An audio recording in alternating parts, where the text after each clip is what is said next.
नमस्कार, मैं हूं वंदना पांडे और आप देख रहे हैं के न्यूज इंडिया। बात करेंगे एक दिन बाकी किसकी झांकी।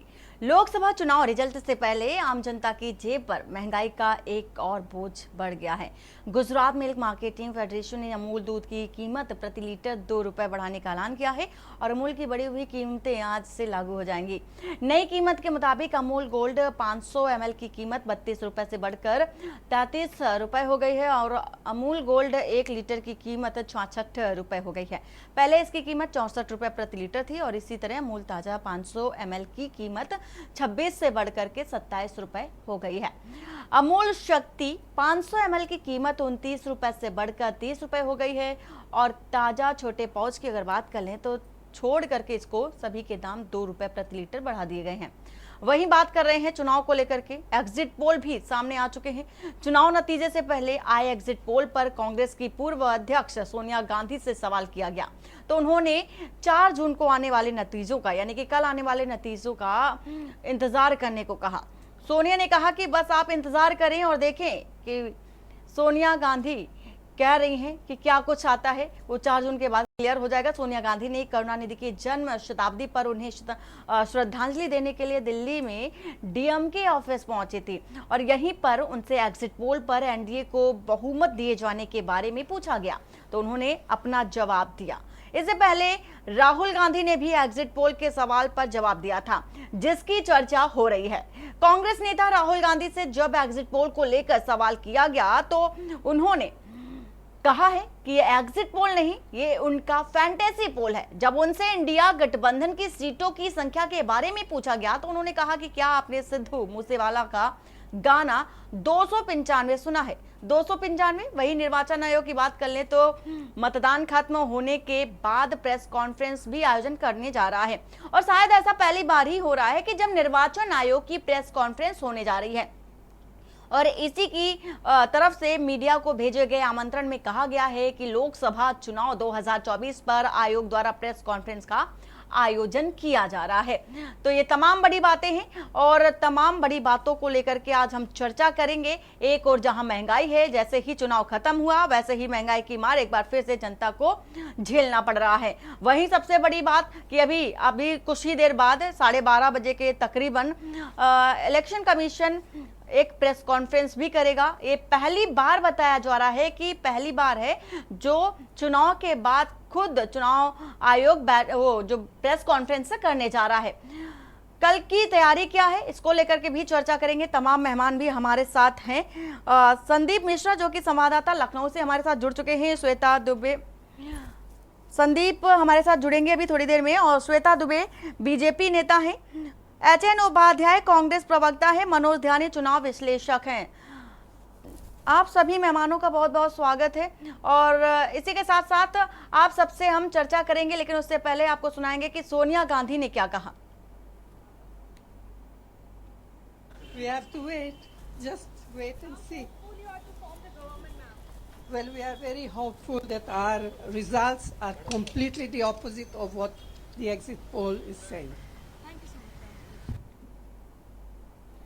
तो सोनिया गांधी ने साफ तौर पर कहा है कि जो एग्जिट पोल आए हैं उन पर भरोसा मत करें, लेकिन 4 जून को क्या नतीजे आते हैं ये चौंकाने वाले होंगे। तमाम मेहमान हमारे साथ जुड़ चुके हैं। श्वेता दुबे से सबसे पहले जानना चाहेंगे महंगाई को लेकर के। श्वेता जी, जिस तरह से जैसे ही चुनाव खत्म हुआ जनता को फिर से एक बार महंगाई का सामना करना पड़ रहा है, क्या कहेंगी?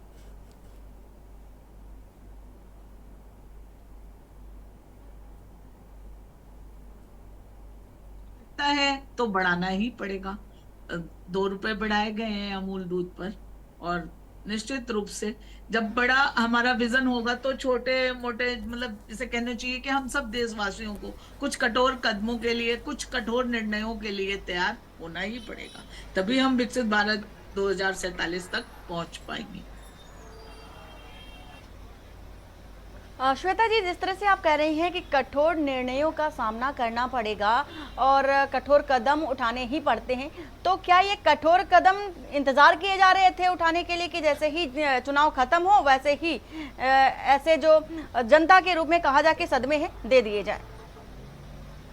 नहीं, ऐसी बात नहीं है। ना इंतजार किया जा रहा था, ना कुछ किया जा रहा था। फिर तो अगर इंतजार ही किया जा रहा होता तो फिर निर्णय आने का भी फैसला आ जाता, चुनाव परिणाम आ जाता, फिर बढ़ाया जाता। ऐसी बात नहीं है। नहीं, जो नतीजे तो आ ही जाएंगे क्योंकि मतदान तो हो ही चुका है ना। अब तो सिर्फ नतीजे ही आना बाकी है, जिसमें जनता भी अब कुछ नहीं कर सकती। जो करना था मतदान के दौरान ही कर सकती थी। जनता आप इस तरह की चलिए बात ठीक ना है, करें। ठीक है, ठीक है श्वेता जी। लोकतंत्र एचएन है, उपाध्याय जो कुछ कांग्रेस भी हो प्रवक्ता। रहा है वो तो जनता के लिए ही रहा है।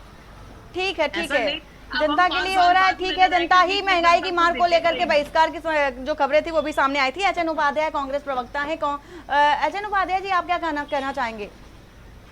अनन्या जी, महंगाई का और बीजेपी सरकार, एनडीए सरकार का, अब हम क्या कहें, चोली दामन का संबंध है। जब ये सरकार रहेगी तो महंगाई रहेगी। जैसे श्वेता बहन कह रही हैं कि अरे करना होता तो रिजल्ट बात करना। अरे जनता ने चुनाव वोट दे दिया, अब रिजल्ट पर तो प्रभाव पड़ना है। रिजल्ट तो कोई प्रभाव पड़ना नहीं है, ना वोट बढ़ाना है। तो आज एक दिन क्यों रुकेंगे? वो तुरंत महंगाई बढ़ाएंगे और आगे। और महंगाई, अगर इनकी सरकार, एग्जिट पोल तो सही होना नहीं है, सरकार तो इंडिया की बनेगी। आदरणीय सोनिया जी जो उन्होंने कहा 2004 में भी उन्होंने कहा, देखिए वो बहुत कम बोलती हैं, वो ऐसी राजनेता है, बहुत कम और सत्य बोलती है और ठोस बोलती है। जब उन्होंने कह दिया कि हम सरकार बनाएंगे तो वो सरकार बनाएंगी। 4 जून को एग्जिट पोल जो आएगा तब एग्जिट पोल को पलट कर रख देगा। आप अनन्या जी बताइए, ये एग्जिट पोल पहले से ही तय था। जो बीजेपी के नेताओं ने कहा वही एग्जिट पोल दिखा रहे हैं। आप बताइए, बिहार में जो है इनकी लोक जनशक्ति पार्टी, चिराग पासवान की पार्टी 5 जगह चुनाव लड़ रही है, उसको 6 सीट दिखाई दे रहे हैं। क्यों? क्योंकि 6 सीट पर वो लड़ने वाले थे, 6 सीट पर वो टिकट मांग रहे थे।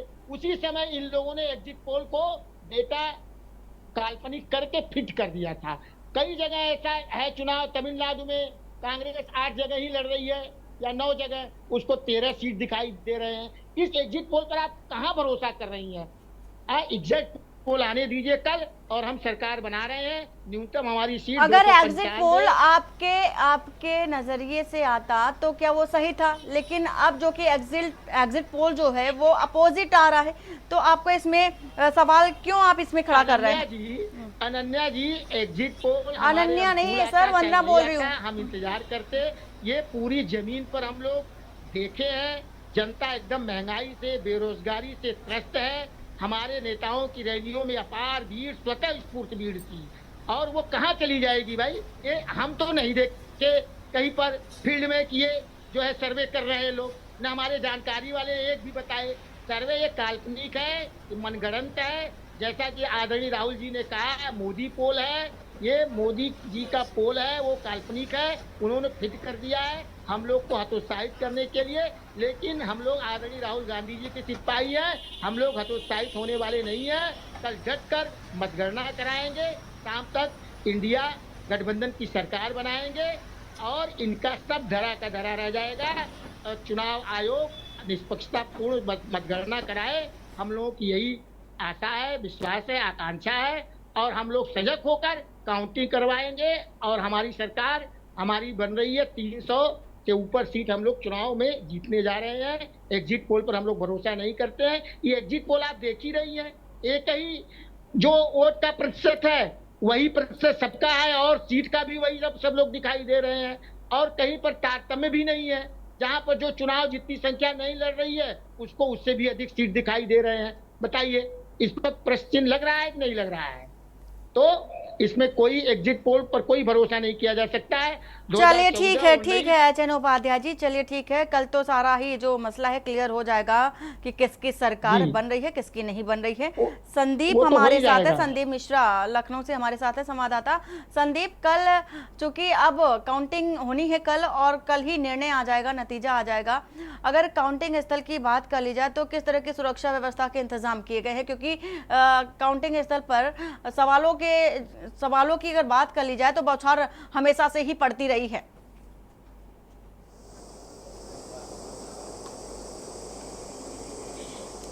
देखिए बिल्कुल निश्चित तौर पे जिस तरीके से हम काउंटिंग की आज की बात कल की बात करेंगे और वहां से पहले हम आपको सुरक्षा व्यवस्थाओं का नज़ारा दिखाएंगे कि यहाँ पर जहाँ पर हम इस वक्त खड़े हुए हैं यहाँ पर कैसी व्यवस्थाएं हैं। बाहर से हम शुरुआत करते हैं कि बाहर से कहाँ कहाँ पे सुरक्षा व्यवस्थाओं के इंतजाम है। बाहर में बैरिकेडिंग लगाई गई है, साफ तौर पे 200 मीटर तक यहाँ पर किसी भी बड़े वाहन का आना वर्जित होगा। इसके साथ साथ जो भी यहाँ पर आएगा वो चेकिंग करा करके आएगा, उसके पास अगर पास होगा तभी वो यहाँ पर आ सकता है, अन्यथा उसकी एंट्री यहाँ पर नहीं मिलने वाली है। तो यानी कि 3 लेयर में इस बार की सुरक्षा व्यवस्था होगी। अंदर CIS और CRPF के कमांडेंट खड़े रहेंगे, बाहर जो है उत्तर प्रदेश के पुलिस के जवान खड़े रहेंगे जो यहाँ पर गाड़ी पार्किंग की और चेकिंग की सारी व्यवस्थाओं को देखते हुए नजर आएंगे। दूसरी महत्वपूर्ण बात यह है कि जिस तरीके पे यहाँ पर इस बार जो है विपक्षी दल जिस तरीके से लगातार जो है सवाल खड़े कर रहा है और इन सवालों को लेकर के जिस तरीके से लगातार जो है इस पर प्रश्न चिन्ह बन रहे हैं, तो वहाँ पर भी व्यवस्था की गई है। इसके साथ साथ यहाँ पर 9 विधानसभा हैं, तो 9 विधानसभाओं को लेकर के CCTV कैमरे लगाए गए हैं। साथ ही साथ में ये इन कैमरों के माध्यम से जो है वो निगरानी करते हुए नजर आ रहे हैं। तो यानी कि ये जो विपक्षी दल है वो पूरी तरीके से यहाँ पर बैठा हुआ है और यहाँ पर बैठ करके सुरक्षा की जो व्यवस्था है वो कैसे नज़ारा करें, ये कैमरे के माध्यम से हम दिखाएंगे कि कैसे 9 विधानसभाओं की मॉनिटरिंग जो है यहाँ पर चल रही है। कल जब मतगणना होगी तो यहाँ पे पूरी हर एक चीज़ दिखाई देगी और यहाँ पर लोग जो है विपक्षी पार्टी के वो यहाँ पर बैठ करके काउंटिंग का पूरी तरीके से देख रेख कर सकते हैं कि क्या चल रहा है आखिर कमरों के अंदर। तो ये पूरा जो है काउंटिंग की हर एक चीज़ की लगाई है, क्योंकि 35-171 लखनऊ पश्चिमी है, इसके साथ साथ मोहनलालगंज है वो दिखाया गया है, मलिहाबाद का दिखाया गया है, लखनऊ 35 का दिखाया गया, 172 उत्तरी का है। 9 विधानसभा हैं लखनऊ की और 9 विधानसभा को यहाँ पर डिस्प्ले के माध्यम से जो है वो दर्शाया जा रहा है। इसके ठीक पीछे जो है जो लोग हैं वो निगरानी करते हुए नजर आ रहे हैं। तो यानी कि साफ है कि जिस तरीके से आज जो है यहाँ पर लगातार लोग जो समाजवादी पार्टी के लोग हैं वो मॉनिटरिंग कर रहे हैं। इसके साथ अब हम अंदर चलते हैं, अंदर के कुछ हम नज़ारे दिखाते हैं कि कैसे इतनी भीषण गर्मी में भी पुलिसकर्मी यहाँ पर जो है ड्यूटी देते नजर आ रहे हैं। लेकिन साफ है कि जिस तरीके से यहाँ पर जो है व्यवस्था के पूरे इंतजाम किए गए, प्रशासन की तरफ से इस बार जो है व्यवस्था के इंतजाम किए गए हैं। भारी गर्मी पड़ रही है, पुलिसकर्मियों के लिए कूलर की व्यवस्था की गई है कि यहाँ पर बैठ करके थोड़ा सा शांति से रह सकें। और इसके साथ ही साथ में हम अंदर की तरफ जब चलेंगे तो थोड़ा सा यहाँ पर जो है बहुत ज़्यादा अंदर जाने की अनुमति नहीं है हम मीडिया कर्मियों को, लेकिन जो जहाँ तक विजुअल हमको दिख पाते हैं वहाँ तक दिखाते हैं। हमने कैमरे के माध्यम से दिखाया, CCTV के माध्यम से हमने दिखाया कि वो कक्ष दिखाए थे। इसके बाद अब हम ये कमरे बने हुए हैं, ये हर कमरे का अलग अलग है, मलिहाबाद का अलग है, बक्सी का तालाब अलग है। और इसके साथ साथ मतगणना के जो अभिकर्ता हैं, प्रत्याशी हैं, वो कहाँ पर बैठेंगे उनके लिए अलग व्यवस्था की गई है।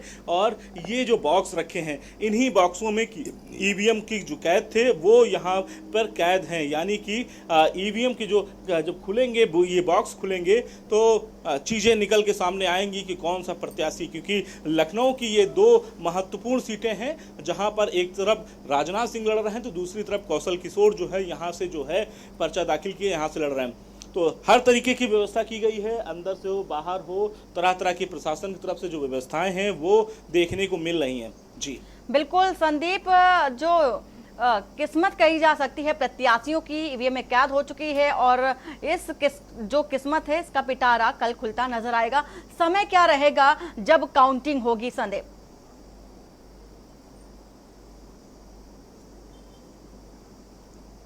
देखिए बिल्कुल ये 8 बजे सुबह जो है काउंटिंग शुरू हो जाएगी और 8 बजे से लगातार जो है यहाँ पर प्रत्याशी और उनके समर्थक वो यहाँ पे पहुँचने का काम शुरू करेंगे। इससे पहले लगातार यहाँ पर CCTV कैमरे के माध्यम से अभी से रात से ही जो प्रशासन है उसकी व्यवस्थाएं जो है वहाँ पर चल रही हैं। सुबह 8 बजे से काउंटिंग शुरू होगी और जब तक किस्मत पूरी तरीके से खुल नहीं जाती है तब तक काउंटिंग चलती रहेगी, क्योंकि 9 विधानसभा हैं लखनऊ की, 9 विधानसभा में अलग अलग बूथ हैं, अलग अलग बूथों की मॉनिटरिंग होनी, अलग अलग बूथों के बॉक्स खुलने हैं।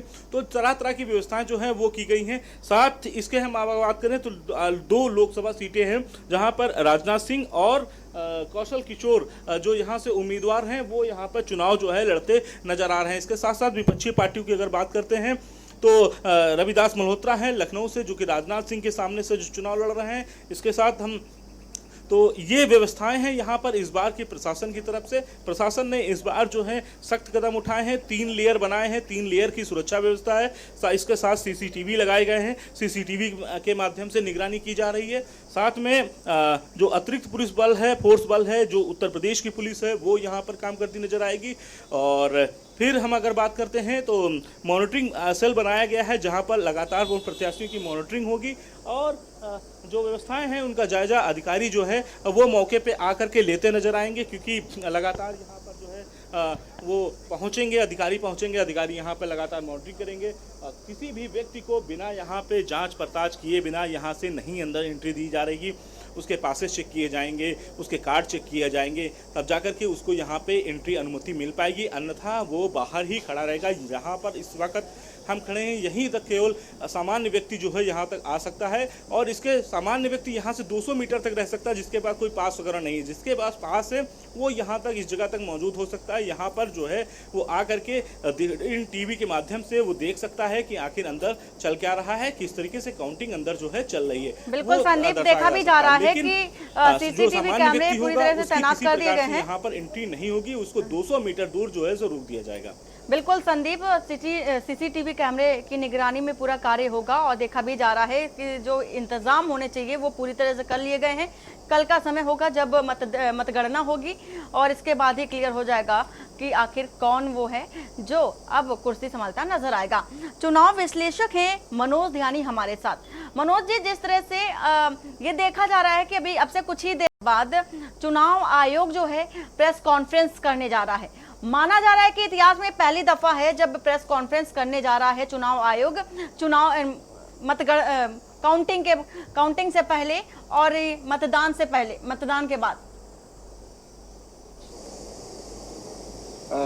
चुनाव आयोग का जो रवैया रहा है बड़ा अजीब सा रहा वर्तमान चुनाव में, और चुनाव आयोग बड़ी जिम्मेदारी के साथ आगे आते हुए नजर नहीं आया।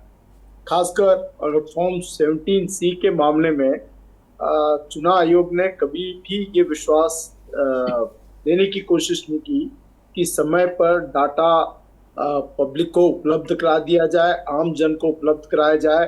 और चुनाव आयोग के समक्ष बहुत बड़ी मतलब जो मुझे लगता है कि जो 7 चरणों का बहुत लंबा चुनाव जो प्रारंभ हुआ मतलब 19 अप्रैल से लेके और 4 जून तक आ गया है, तो इतना लंबा चुनाव मतलब मेरा व्यक्तिगत दृष्टिकोण तो ये रहता है कि चुनाव वोट के 3 दिन के भीतर रिजल्ट निकल जाने चाहिए।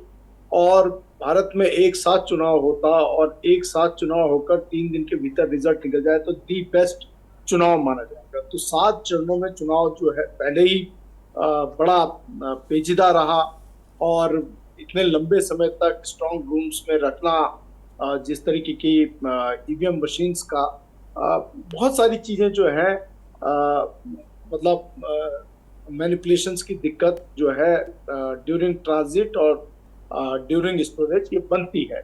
और चुनाव आयोग इस समय जिस परेशानी से गुजर रहा है, जो उसके सामने संकट खड़ा हो चुका है कि उसकी विश्वसनीयता लोवेस्ट एफ पे है। ये माना जा रहा है this is the worst election commission of independent India. तो इंडिपेंडेंट आजाद भारत का सबसे जो नकारात्मक चुनाव आयोग रहा, उसके सामने अपनी विश्वसनीयता को बनाने का बहुत बड़ा संकट खड़ा हो चुका है। और जिस तरीके से गृह मंत्री मैं देख रहा था कि पढ़ रहा हूँ और समाचारों में आपके माध्यम से सुन रहा हूँ कि जिला अधिकारियों को फोन कर रहे हैं। मुझे समझ नहीं आता भारत के गृह मंत्री जिला अधिकारियों को क्यों फोन कर रहे हैं।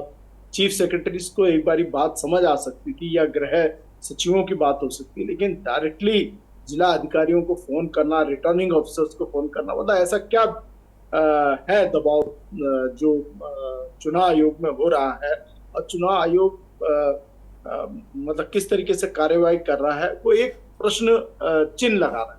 तो मुझे लगता है कि ये जो प्रेस कॉन्फ्रेंस जो कर रहा है वो अपनी साख को बचाने के लिए, ये दिखाने के लिए कि नहीं जी हमने सब कुछ सही किया है, हम हमने हमारे से कोई पाप नहीं हुआ, हमने कोई गलती नहीं की, हमने बड़ा भारत की जनता को एक निष्पक्ष चुनाव का मौका दिया, ये सारी की सारी बोगस है। लोग इस पे विश्वास नहीं करेंगे। आप बहुत लंबे समय तक ये चुनाव आयोग संदिग्धों की घेरे में बना रहेगा।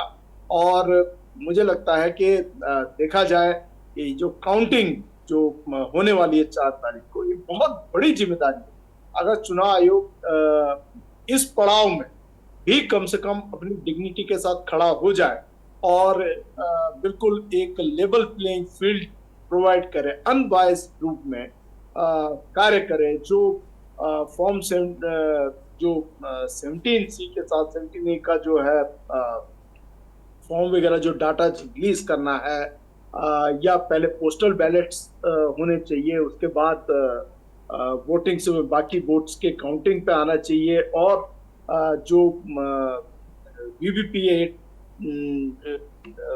मशीन्स हैं उनके काउंटिंग के प्रोविजंस भी अगर इलेक्शन कमीशन पूरा सही ढंग से रखता है और पूरी निष्पक्षता के साथ काम करता है तो शायद कुछ साख बचा ले। लेकिन दारोमदार इलेक्शन कमीशन के ऊपर है, और देखते हैं इलेक्शन कमीशन किस तरीके से करता है, उनकी प्रेस कॉन्फ्रेंस में क्या आने वाला है, उसी के बाद बिल्कुल ये बड़ी बात हो जाती है कि आखिर की जा अचानक से ऐसी क्या बात हुई जो चुनाव आयोग को प्रेस कॉन्फ्रेंस भी बुलानी पड़ गई है, क्योंकि ये बड़ी बात हो जाती है कि मतदान के ठीक बाद तुरंत प्रेस कॉन्फ्रेंस बुला लेना कई सारे सवाल को भी खड़ा करता नजर आ रहा है कि आखिर क्या कारण है, क्या खुलासे हैं, क्या बात है जो चुनाव आयोग पीसी के माध्यम से सामने रखने वाला है।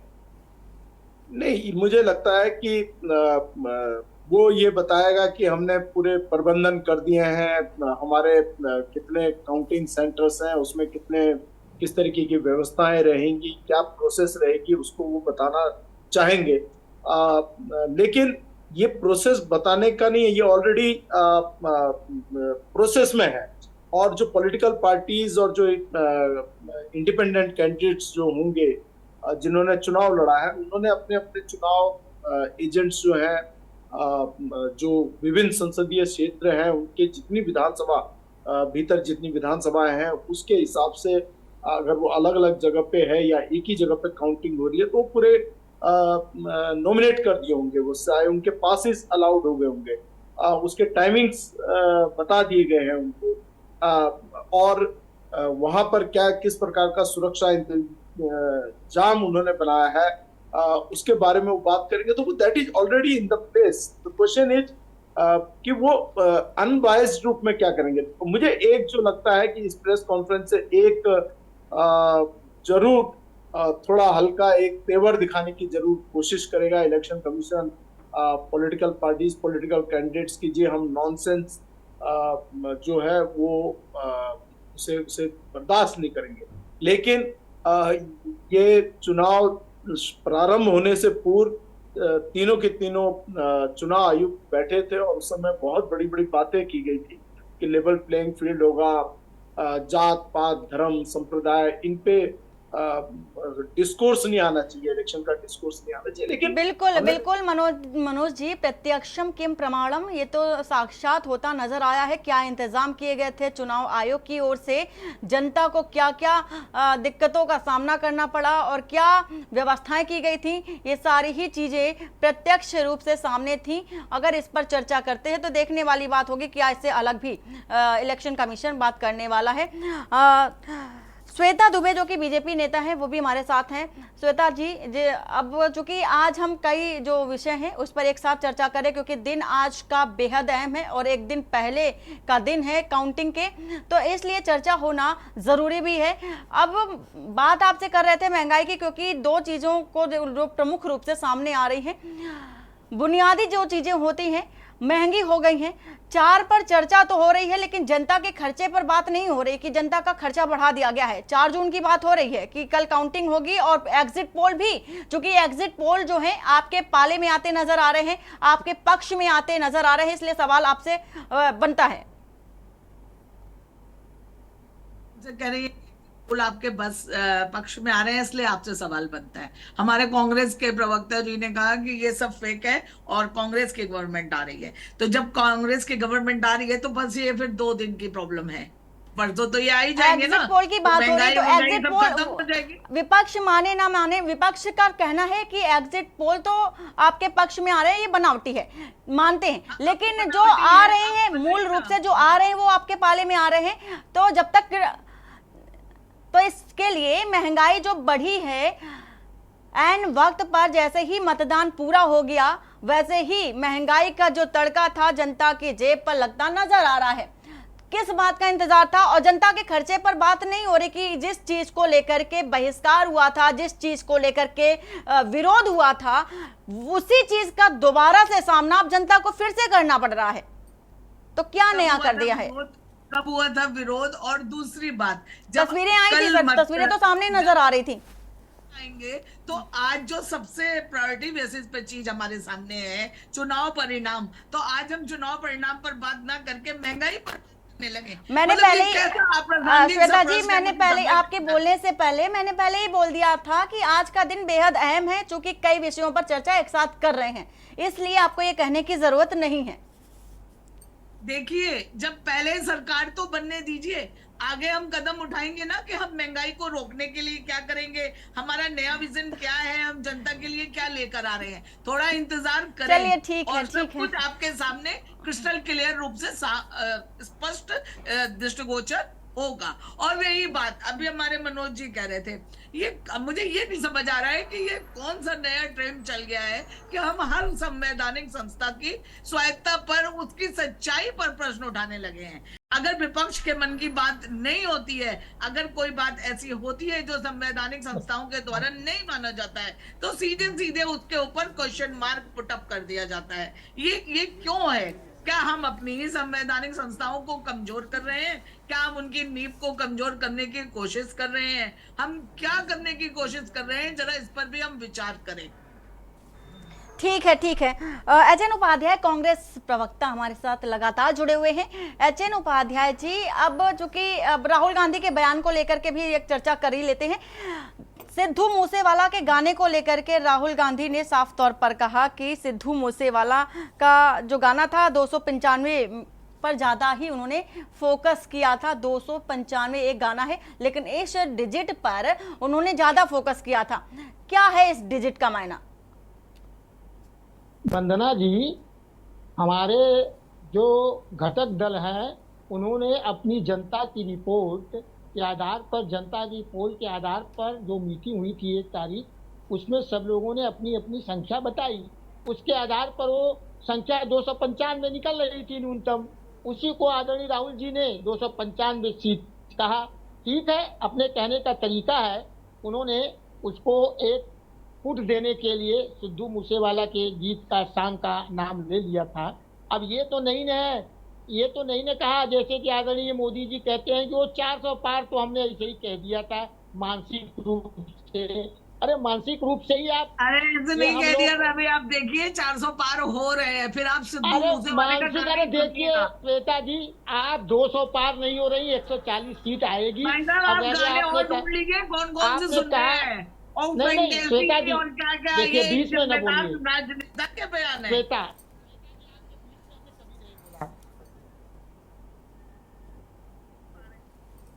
हाँ श्वेता जी, ऐसा है श्वेता जी, आपने कहा कि महंगाई पे विचार करेंगे, 10 साल से विचार ही न कर रहे हैं। महंगाई घटाने किया था भाई साहब, महंगाई घटाने के नाम पर ही 2014 में आए थे और महंगाई ज्वाइन करके आए थे और लगातार महंगाई। हम तो महंगाई, भाई हमारे समय तो 350-400 में सिलेंडर था, हम तो महंगाई को नियंत्रण किया ही थे। समय भी हो गया, 10 साल बीत गए। 10 साल हमको जनता दी होती तो देश का और हम भाग्य बदल दिए होते। रात में सोना भी नहीं पड़ता था।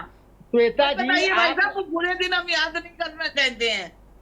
क्या करें श्वेता जी, बताइए। रात भर वही सोना पड़ता था, सिलेंडर पे कपड़ा बांध के, तब जाके अरे मिलता था सिलेंडर। वो तो जनता, भाई साहब, कल वो रिजल्ट पूरे आ दिन रहा याद है नहीं ना, करना चाहेगी कल देश रिजल्ट की आ जनता। रहा है, मत याद दिलाइए भाई देखिएगा। साहब, रिजल्ट आ रहा है। गाना सुने प्रधानमंत्री जी कांग्रेस, कह रहे सही है। थे कि हम नोटबंदी कर रहे हैं, अगर काला धन नहीं आया, भाई साहब, आतंकवाद नोटबंदी नहीं, के बाद हमको चुनाव बीच हो चौराहे चुके पर हैं।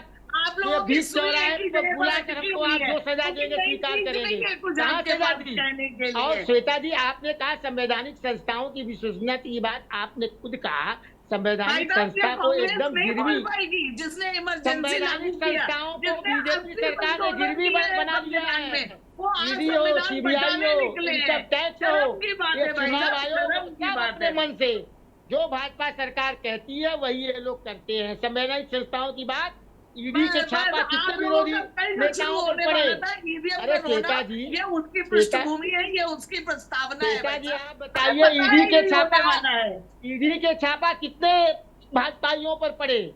भाई ईडी के साहब तैयार छापा रहिए, किस अभी पर बहुत पड़े? कुछ होने वाला है। ईडी हमारी का सरकार चलिए जो अच्छी होगा है, आप फिर जनता तैयार को हो देखें, जाइए। आप श्वेता जी, देखेंगे। श्वेता जी, अब आप- एचएन अब उपाध्याय आपके जी यहाँ सपने रोकना रह चाहेंगे। जाएंगे। एचएन उपाध्याय जी यहाँ रोकना चाहेंगे। श्वेता जी जिस तरह से कहा कि अभी बहुत कुछ होना है, बहुत कुछ होना बाकी है, क्या बहुत कुछ में है? संविधान बदलने की बात कर रही हैं, आपको मौका नहीं संविधान मिलेगा आपने संविधान बदला बदलने है, वो की। भी आपकी और क्या बात। बड़ा आप करेगी? क्या बदलाएंगे और क्या? संविधान? प्रधानमंत्री जी जिसमें कहते हैं संविधान 6 महीने में बड़ा भारी को भूचाल आएगा। according to क्या the भूचाल आएगा? constitution है। आप- आप आपकी- इमरजेंसी के दोषी हैं, आपका आप हमें बताइए आपका संविधान। आपका इशारा यही आप हमें है, बताइए जब संविधान संविधान। बदलेंगे। हम जब तक आदरणीय राहुल गांधी जी, गांधी परिवार है, संविधान को बदलने की इनकी हिम्मत नहीं है। हम सब कल के सभी बाद घटक दल राहुल के लोग गांधी जी नजर नहीं ध्यान आए, दे देंगे, तो लेकिन चले संविधान को जाएंगे, बदलने नहीं तो देंगे। दूसरे वाला का बाबा गाना साहब, सुनने। बाबा साहब चलिए के लिखे ठीक है, संविधान ठीक को है, बदलने नहीं देंगे। ठीक है एचएन उपाध्याय जी। श्वेता जी से सवाल है कि जिस तरह से आपने कहा कि और भी बहुत कुछ बदलने वाला है, तो क्या कुछ बदलने वाला है ये बताइए स्पष्ट रूप से। जी अपना नाम जोड़ना चाहते हैं। आप शांत रहिए एचएन उपाध्याय जी, आप शांत रहिए। 6 महीने में और क्या होगा? हम लोग 10 साल से झेल रहे हैं। ठीक 6 है, महीने ठीक है। देखते हैं क्या करते हैं। पहली ठीक है, बात श्वेता जी से सरकार सवाल है, नहीं श्वेता आएगी। जी को जवाब देने दीजिए, आप शांत रहिए। ठीक है, आप सभी का बहुत बहुत शुक्रिया। और